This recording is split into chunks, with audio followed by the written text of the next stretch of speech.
Muy buenos días, queridos amigos, estimados hermanos. Hoy es domingo 18 de septiembre del año 2022. Vamos a reflexionar sobre la lección de escuela sabática que se titula Los primeros días. Siempre los primeros días, los primeros años de la existencia del ser humano son significativos. Y los primeros días, es decir, los primeros años de la vida de Jesús, no han sido la excepción. Notemos lo que la Escritura nos dice respecto a los primeros días, los primeros años de la vida de Jesús. En realidad no ahonda al respecto, pero nos deja ver cómo pudieran haberse desarrollado esos años de infancia de la vida de Jesús y cómo pudo haber sido toda la trayectoria de la vida de nuestro Señor Jesucristo.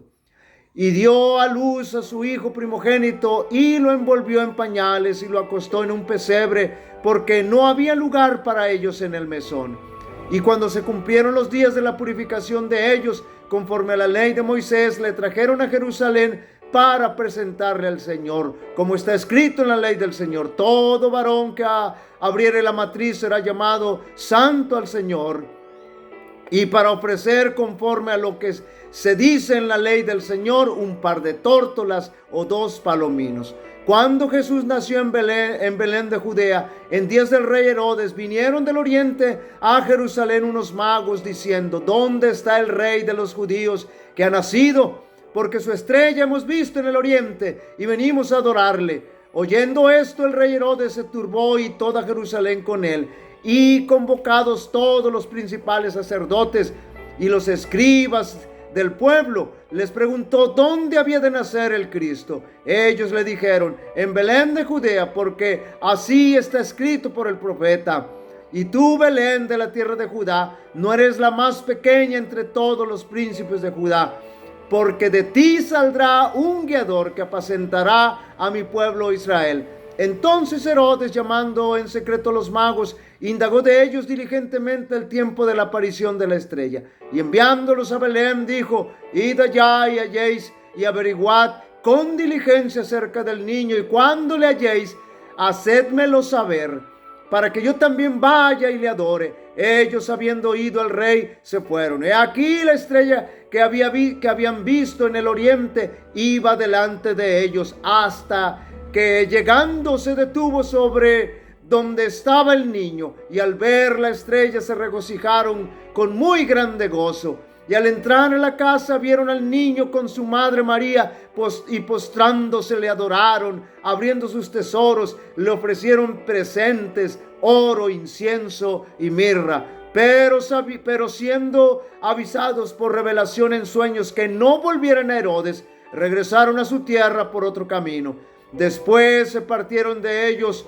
He aquí un ángel del Señor apareció en sueños a José y dijo: levántate, toma al niño y a su madre y huye a Egipto y permanece allá hasta que yo te diga. Porque acontecerá que Herodes buscará al niño para matarlo. Y él, despertando, tomó de noche al niño y a su madre y se fue a Egipto. Y estuvo allá hasta la muerte de Herodes, para que se cumpliese lo que dijo el Señor por medio del profeta, cuando dijo: de Egipto llamé a mi hijo. Herodes entonces, cuando se vio burlado por los magos, se enojó mucho y mandó matar a todos los niños menores de 2 años que había en Belén y en todos sus alrededores, conforme al tiempo que había inquirido de los magos. Ahora veamos este último pasaje. Natanael le dijo: de Nazaret puede salir algo bueno. Le dijo Felipe: ven y ve. Lo trágico que Jesús vivió en los primeros años no fue enfrentar la pobreza, tampoco la persecución. Lo verdaderamente trágico para Jesús fue vivir en un medio lleno de pecado, en un mundo corrompido por el pecado. Recordemos que Jesús nació como ser humano en esta tierra corrompida por el pecado, pero sin pecado, sin tendencia a pecar. No tenía pecado y tampoco le gustaba pecar. No le agradaba ver el pecado. Ahora imaginen ustedes la situación de Jesús, de tener que vivir en un mundo contaminado por el pecado, que por doquier anduviera se encontraba con la manifestación terrible del pecado. Si nosotros que somos seres pecadores, cuando llegamos a comprender cuán terrible es el pecado, nos sentimos mal ante escenas de pecado y tratamos de apartarnos del pecado, de huir de él, con cuánta más razón nuestro Señor Jesucristo. Lo cierto que la vida de Jesús siempre fue un desafío al estar mirando los terribles efectos del pecado. Debiéramos nosotros ser sensibles a lo terrible que es el pecado. Si no lo somos, pudiéramos pensar que somos insensibles al pecado porque transigimos con él. Toda transgresión, todo descuido o rechazamiento de la gracia de Cristo obra indirectamente sobre nosotros, endurece el corazón, deprava la voluntad, entorpece el entendimiento y no solo os vuelve menos inclinados a ceder, sino también menos capaces de oír las tiernas súplicas del Espíritu de Dios.